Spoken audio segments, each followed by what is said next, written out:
an honor to be here moderating the opening session for the 8th Annual Florida Medical Cannabis Conference and Expo. And I want to thank you, Gene and Dana, so much for everything you do to pull this conference together. Been here several years now, and boy, how time flies. It seems like it was just the 2024 conference that we were all together. You know, time is definitely relative to our age, and it is flying for me these days. So I've got, boy, it's been over a decade now that I've been working as a physician in these medical cannabis programs. I've worked in over 15 different state programs, helping them get up and running and participating in those programs. I've advocated for cannabis for a couple decades prior to that. And again, it has been quite a ride, but I must tell you, the Florida medical cannabis physician community it stands apart. And it is absolutely more engaged than any other state that I've worked in. And I think it shows as far as the service that you all bring to your communities and patients. We don't all necessarily agree on exactly how the regulation and legislation should roll out, but everybody is absolutely in lockstep about, again, serving our patients and serving our communities, and I thank you so much. And with that, I'd like to go ahead and introduce Ron Watson. And Ron, we've shared the stage up here now multiple times. Ron has over 30 years of experience in lobbying for the healthcare industry, and he always brings passion and purpose to the presentations here. And he's going to give us an update of the 2025 legislative session and how that relates to cannabis. And Ron, thank you so much.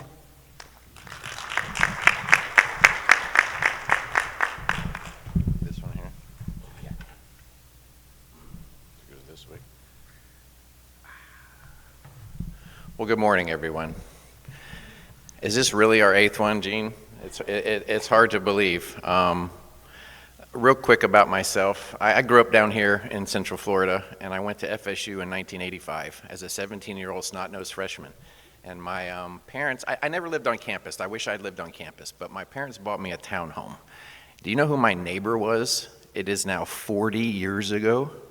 Gene Jones. When I moved to Tallahassee in 1985 as a 17-year-old snot-nosed freshman in college, I happened to move in next door to Gene Jones, and I have known him for the last 40 years. I think we should all give a round of applause for Gene and Dana and everybody else for putting this together. I'll never forget when he came to me, I guess it was like year 2 after I was working on this, and he said, I want to do a conference. I don't know anything about cannabis, but I think that this space needs to have a conference. And so here we are all these years later, and it's just, it remains an honor for me to be able to do this. If you all have been here before, you might have seen some of these slides. I hope not to bore you, but I'm just going to try to give you a legislative update and a little flavor for how we got to where we are. So with that, like I said, 35 years of experience in lobbying. What the hell am I still doing this for? I should have a gold watch and I should be retired by now. But yet I get up every morning and we continue to do this. So got my start in the early 90s at the department. I then worked at the Florida Osteopathic Medical Association, Florida Medical Association, Florida Dental Association. So for over 20 some odd years, I was an in-house lobbyist for practitioners. And so in 2014, I did a crazy thing and started Watson Strategy. I'll talk about that a little bit more. And I also helped create MOVE. I was employee number 3 for MOVE way back in 2014, and very proud of what we have accomplished here in Florida. So a couple disclosures. Anybody ever ask me what I do for a living, I look them straight in the eye and I say, I'm a scumbag lobbyist. I hope to get a laugh out of that when I say it. I don't always, and when I don't get a laugh, it's quite uncomfortable. I am a major Verano stockholder. Some of my sayings, no man's life, liberty, or property are safe while the legislature's in session, and they haven't done a budget yet, so none of y'all are safe right now. Never make it personal, never take it personal, your word is your bond, and then this last one is the one that changed my life. Take your pain and turn it into purpose. We all have our whys here, right? Every single person in this room is here for a reason. We all have our whys. This is my why. His name was Dylan, and I lost him after a brave 14-month battle to leukemia. So I hope today that we have an awesome, cool, and funny conference. And the reason that I say that is about 12 months into his 14-month journey down at Shands, I walked into his room one day, and on the whiteboard where it said his goal for the day, he wanted to be awesome, cool, and funny. And I realized that day that if a dying 8-year-old can have that as his wish, that's going to be what I wake up every day for the rest of my life and try to accomplish. And the highest honor of my life, if you go to any of the 81 Move locations we have in Florida, you're going to see that sign hanging right there that says, be awesome, cool, and funny. And it's actually dedicated to my son. So I will be forever grateful for Move doing that for my family. That's my why. I'm sure you all have your whys as well. So today what we're going to try to do is go over some a little bit of civics lessons here, a hierarchy, how we got to where we are, a little bit of summary this year, nothing happened, the amendment, some new licenses, and then some questions if you like.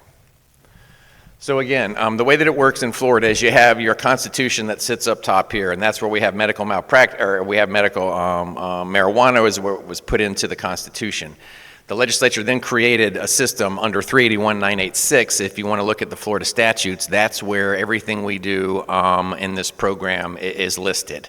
Underneath that, we have rules at the Department of Health and the Office of Medical Marijuana Use. They have regular rules, and boy, do they have emergency rulemaking, which I could do a whole hour presentation on. They can change the rules literally overnight, however they want, and they don't have to go through the normal process, and they've had that ability to do that for 7 years. Looks like they'll get it again if we pass a budget this next year as well. Quite a bit of power for them to be able to just drop a rule overnight and have it effective that next day. So that's part of what we deal with as well.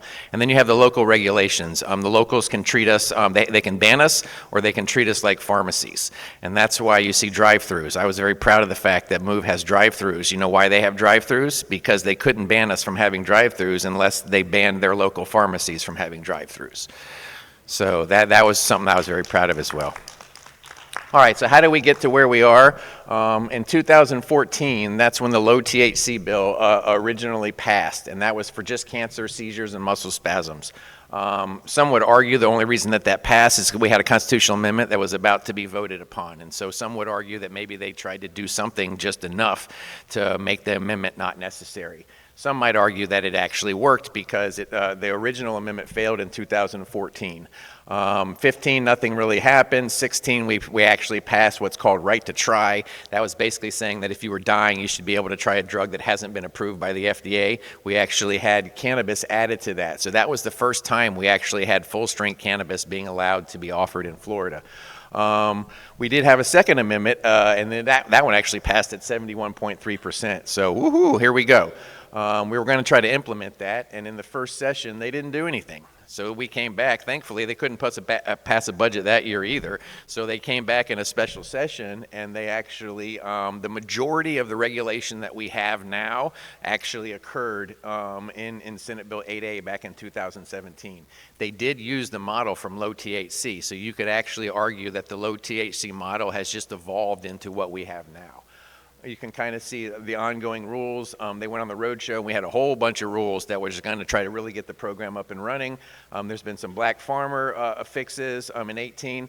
And then surprisingly in 2019, it's so ironic that this governor have fought so hard against Amendment 3, where the very first bill that Governor DeSantis ever passed, he actually threatened the legislature, which he kind of done a lot since then. Basically said that if you don't allow smoking, that I'm going to drop the lawsuits and the courts are going to decide this. And he literally only gave them 2 weeks to do this. So he demanded that the legislature actually authorize smoking. That's how it happened. I tell everybody, Governor DeSantis is 100% responsible for that.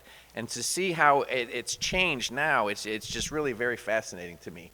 So in 2019, smoking was added, and then because we added smoking, they decided to come back and try to do THC caps. So we've been fighting the 10% THC cap pretty much ever since.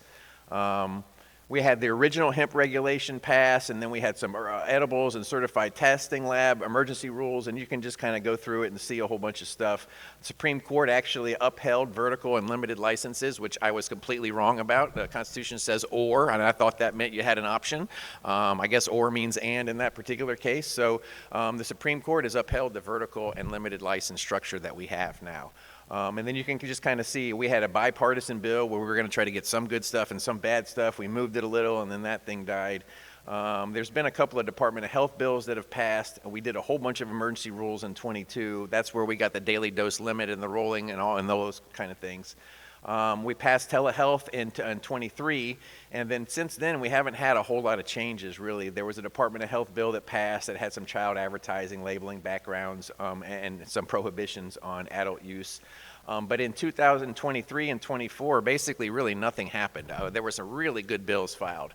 The 280E bill, I don't know if a lot of you all know this, but us MMTCs pay anywhere from 70 to 80% tax rate because we can't write off any ordinary business expenses.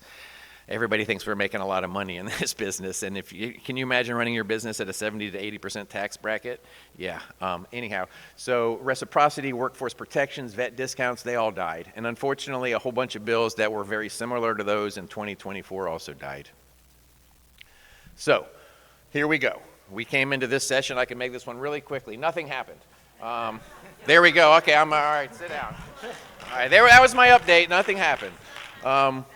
Well, you know what, Jody, you make a good point. I tell a lot of my clients, especially when I don't pass the bill that they want, that if nothing bad happens to you, it's a good year. Back to the no man's life, liberty, or property are safe while they're in session. If nothing bad happens to you, it's a good year. So you can look at it that way, although there's a couple bad things that happened. But there were so many good bills this year, and I'm so tired of this legislature saying it doesn't deserve to be in the Constitution. This should be a bill. Well, we file a bill every year, and they don't hear it. And so then we try to do a constitutional amendment, and they say it should be a bill. And so here we go again. So we actually had several adult use bills filed this last year. They never got a hearing.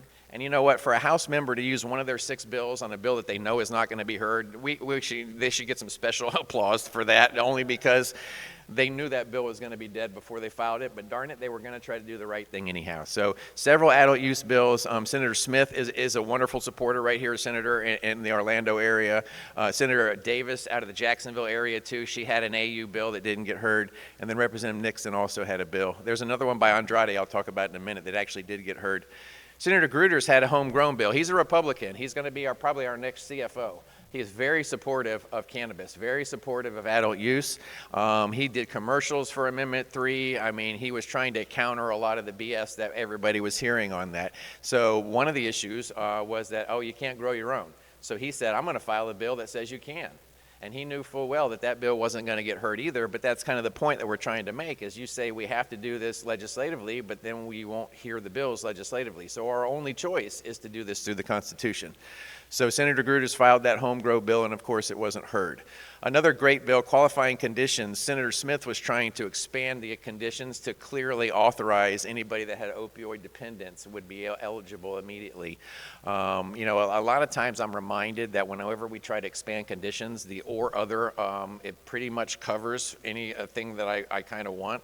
So sometimes I'll back off trying to push really hard for extra conditions to protect the or other, because the or other to me is pretty powerful in our state. Public smoking prohibition. Senator Gruters also did this too, because one of the big pushbacks from the Amendment 3 was going to be you can smoke anywhere in public. You can have, 80 joints at your elementary school, I think was what the governor said, yeah. So of course, that's not what the law says, but you know, that's just a technicality. So he had a bill that was going to prohibit public smoking. We also had a bill on public employee protection, which would be, you know, I tell everybody if I could solve 2 things overnight, I would triple the population. One is one is workforce protection. This bill was a little, it was focused on the public employees because they were hoping that they might actually get it moved and not covering everybody. Unfortunately, of course, it did not get heard. Representative Roswell is a freshman Democrat from South Florida, very good on cannabis, very good on this particular issue. We should be very thankful to him as well. Jody had, I think this was your bill, Jody, edible packaging. Senator Harrell, who is not a friend of the plant, actually filed this for Jody. And that was going to change some of the packaging requirements for edibles. That one wasn't heard either. We had a criminal history record bill that wasn't heard. And then we had, I love this bill too, parental rights bill, or you can't lose your children for actually having a card. God forbid that, you know, that would happen. So unfortunately, all of those bills, any one of those bills would have made the program better. Not a dang one of them was heard in committee. And that's how it works. You know, it'd be great if you filed a bill that they had to hear it. Go ahead and kill it. If you don't like it, kill it. But don't kill it by not hearing it, right? I mean, give these people a chance to have their issues heard. All right, so a couple of the bills that did pass. The Department of Health has a bill every year. It's what we call a train. They put all kind of issues in it. Anything that the Department of Health wants, they kind of put together in a package. That bill historically has included cannabis legislation because OMMU is within the Department of Health. This year, as the bill was filed, there was actually nothing in it. But I always watch that bill, and lo and behold, it was amended. And it basically changed the background screening requirements for employees and managers and owners. They changed the definitions. I was told that this is the FBI and the background check people up in Washington needed these changes. So it was a lot of language, but it was, I guess, kind of just to comply with what the feds are saying we had to do. The other language that was in that bill was basically that we have to notify not only law enforcement, but also OMMU if there was an attempted or actual theft of a dispensary. So that's literally the only thing, to my knowledge, that passed in 381-986 this year were those two little issues.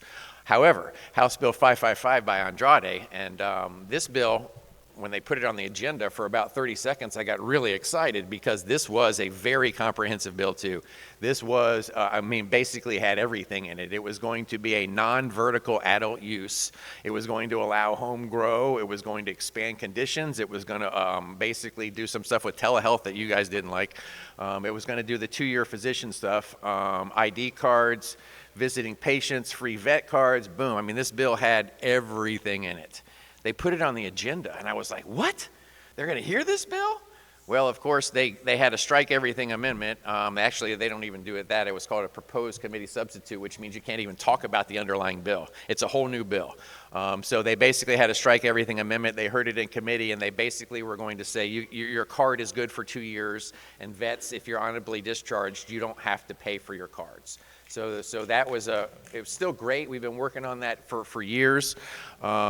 It actually passed out of its first committee, it passed out of its second committee, and darn if it didn't pass the House floor, only to go over and die in the Senate.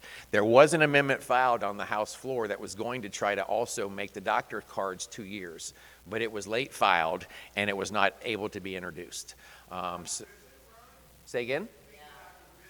The doctor, you would only had to see the doctor once every 2 years. There was an amendment filed to that on the floor by Andrade, which obviously showed that he supported it. It was in his original bill. But you don't see late filed amendments in the House very often because they don't allow them to be introduced. So did he file it late on purpose?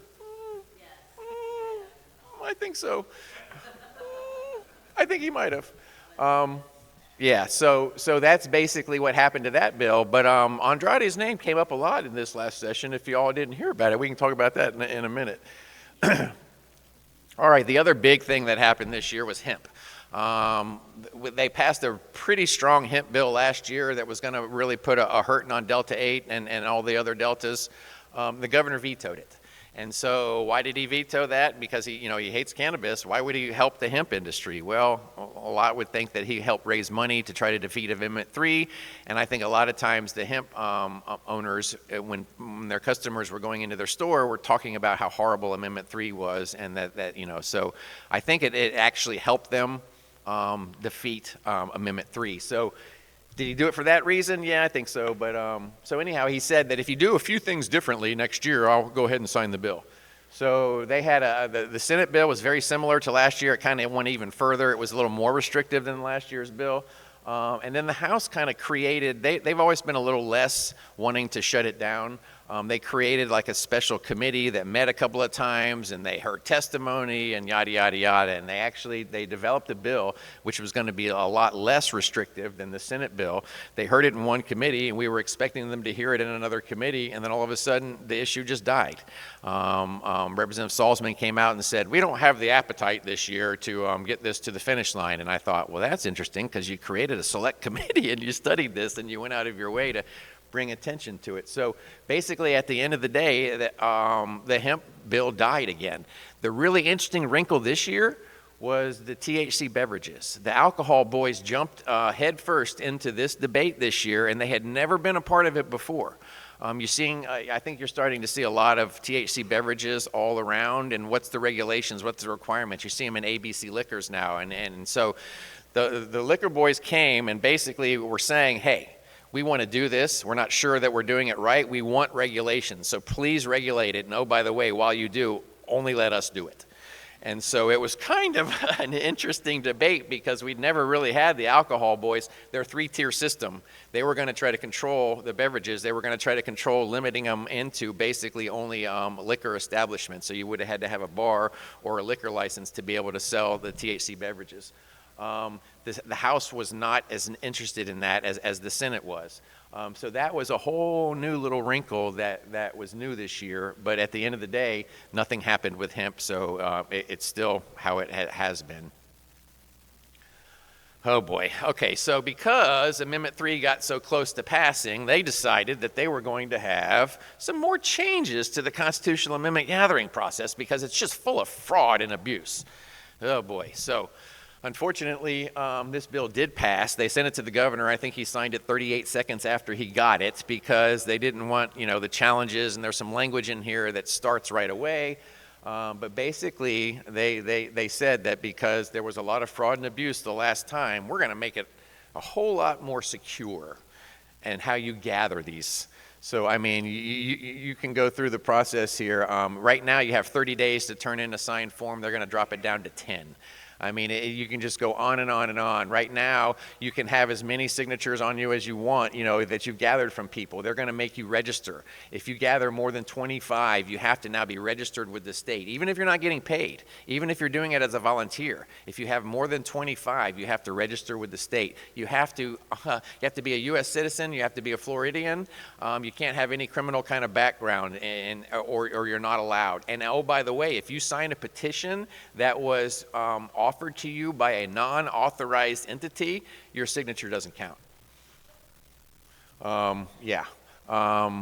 The other one, it says you can only submit one amendment. Why would they do that? Because Smart and Safe was thinking about doing home grow and adult use? Isn't that interesting? They have language in there that says if you're a group, you can only file one constitutional amendment. I have a feeling that was directed at somebody. Fines and fees and penalties, and if you don't do it right, I mean, there's these huge fees that not only the sponsoring organization has to pay, but the individual gatherer might have to pay as well. And so just so many different things that they've done to try to, frankly, make it a little more difficult. And so it's being challenged right now. The Medicaid group that's trying to get Medicaid expansion on the ballot has filed a lawsuit. Smart and Safe joined it. I think the League of Women Voters have joined it. And so it's going to be very interesting to see how this plays out because we have another one. As we all know, this one didn't pass. We got it at 56%. Boy, I could talk to you a whole lot about it. Has anybody heard about the Hope Foundation kind of troubles going on maybe? Anybody heard about a $10 million transfer? So what came to light this last legislative session, I ate more popcorn and I threw more gasoline on the fire because I wanted to see this explode.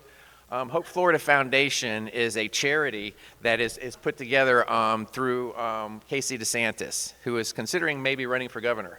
And so it was determined this last session that there was a $67 million settlement by Centene, which is one of the largest Medicaid providers in Florida.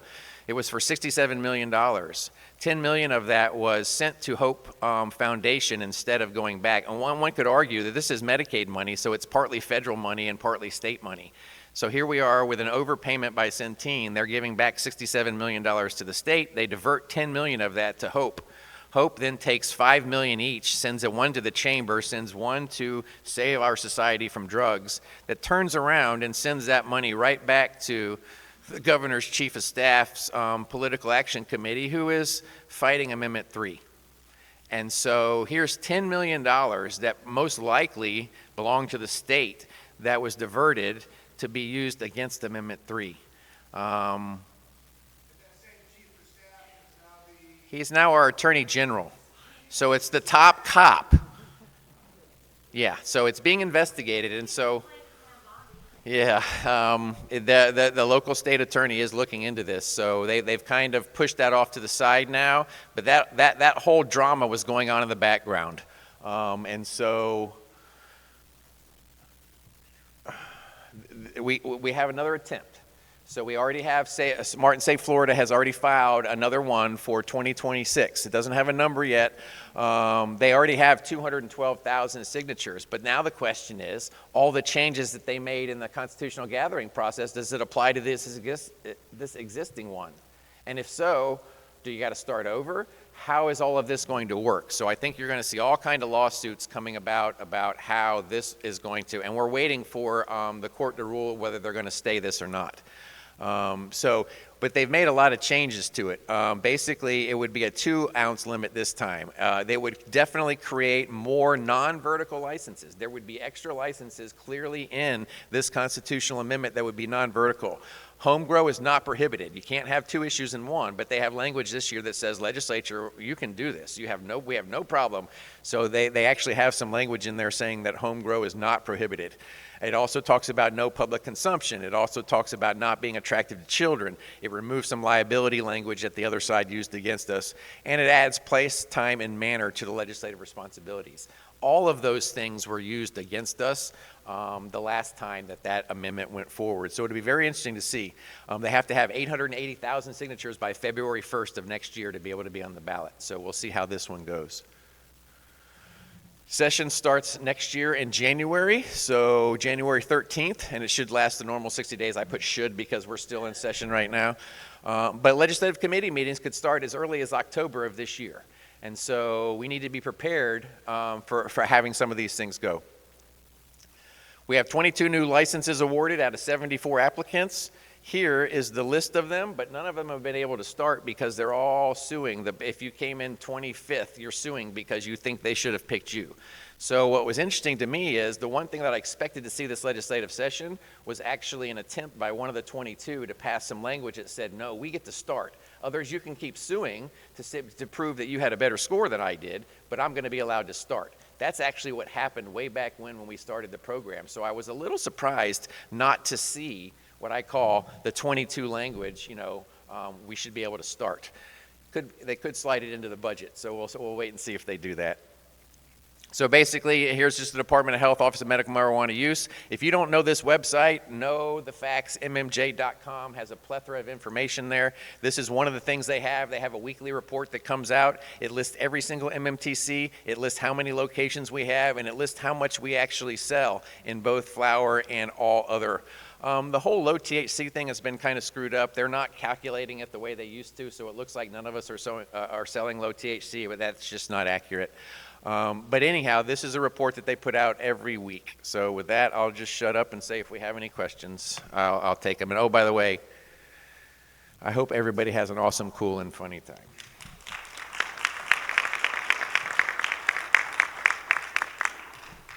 Jody?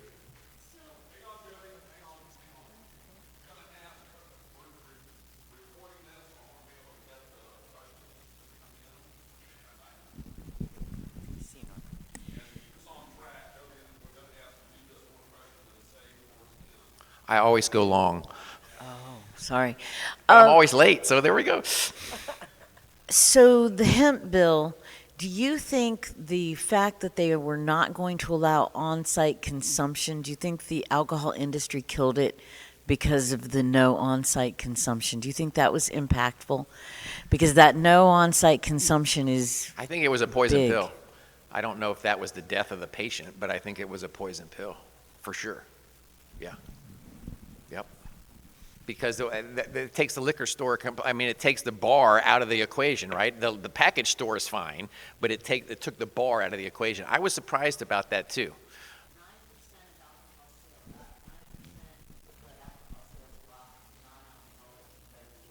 Back to the if you can't beat them, join them. All right, I think I need to sit down. Yeah, Ron, I want to make a point about the 2 years also. There was no discussion of the cost of the card, right? So 1 year is $75. If they went to 2 years, they might go to $150, okay, for that card, which I've always maintained would be an impediment towards new people coming into the program because it's an extra $75 at the onset. So to me, one of the frustrating things is why couldn't there be an option 1 year or 2 years, right?